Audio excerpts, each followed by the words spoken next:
RCB ফ্যানদের জন্য দারুণ একটা খবর এসেছে। হ্যাঁ গাইজ, বেঙ্গালুরুর চিন্নাস্বামী স্টেডিয়ামের ভবিষ্যৎ নিয়ে গত 1 মাস ধরে যে অনিশ্চয়তা চলছিল, তারপর অবশেষে একটি পজিটিভ ডেভেলপমেন্ট হয়েছে। জুন মাসে যে স্ট্যাম্পিডের ঘটনা ঘটেছিল, তারপর স্টেডিয়ামটি সাময়িকভাবে বন্ধ করে দেওয়া হয়েছিল, কিন্তু এখন কেএসসিএ হোম মিনিস্ট্রি থেকে কন্ডিশনাল অ্যাপ্রুভাল পেয়েছে, যেখানে সরকার এবং সংশ্লিষ্ট কর্তৃপক্ষের দেওয়া নির্দিষ্ট টার্মস অ্যান্ড কন্ডিশন মেনে চলতে হবে। তবে এই অ্যাপ্রুভাল পাওয়া সত্ত্বেও ডিফেন্ডিং চ্যাম্পিয়নদের চিন্নাস্বামীতে ফেরা এখনও কনফার্ম নয়। যেমনটা আমি আপনাদের সাম্প্রতিক সময়ে জানিয়েছিলাম, আরসিবির সিইও ছত্তিশগড়ের মুখ্যমন্ত্রীর সঙ্গে মিটিং করে 2026 সালের হোম ম্যাচগুলোর জন্য রায়পুর স্টেডিয়ামকে একটি অপশন হিসাবে এক্সপ্লোর করেছেন।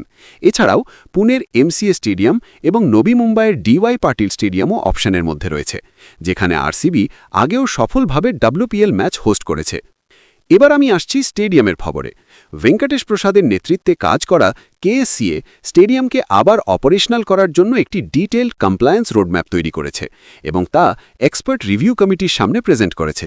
বোর্ড পরিষ্কার করে জানিয়েছে যে তারা সেফটি, সিকিউরিটি এবং ক্রাউড ম্যানেজমেন্ট মেজার্স সম্পূর্ণভাবে এবং আন্তরিকতার সঙ্গে ইমপ্লিমেন্ট করতে কমিটেড। সবচেয়ে বড় চ্যালেঞ্জ হল আগামী কয়েক সপ্তাহের মধ্যে সমস্ত সেফটি মেজার সম্পূর্ণ করা, কারণ এখন মাত্র 2 মাস সময় বাকি। এই কারণেই বিসিসিআই এখনও পর্যন্ত শিডিউল এবং ওপেনার ভেন্যু অ্যানাউন্স করতে পারেনি, কারণ তারা আরসিবির ফাইনাল কনফার্মেশনের অপেক্ষায় রয়েছে। এরই মধ্যে আরসিবির 300 থেকে 350টি এআই এনেবলড ক্যামেরা লাগানোর প্রস্তাব দিয়েছে, যাতে ক্রাউড ম্যানেজমেন্ট আরও ভালোভাবে করা যায়। এই বিষয়টা আমি আগেও আপনাদের ভিডিওতে জানিয়েছিলাম। তবে এই যে কন্ডিশনাল অ্যাপ্রুভাল পাওয়া গেছে, তার ফলে সামনে কিছু পজিটিভ নিউজ শোনার সম্ভাবনা রয়েছে। ভিডিওটি ভালো লাগলে লাইক করুন এবং ক্রিকেট জগতের এমন আরও অজানা তথ্য জানতে চ্যানেলটি সাবস্ক্রাইব করে বেল আইকনটি বাজিয়ে দিন। ফিরছি নতুন কোনো আপডেট নিয়ে। ধন্যবাদ।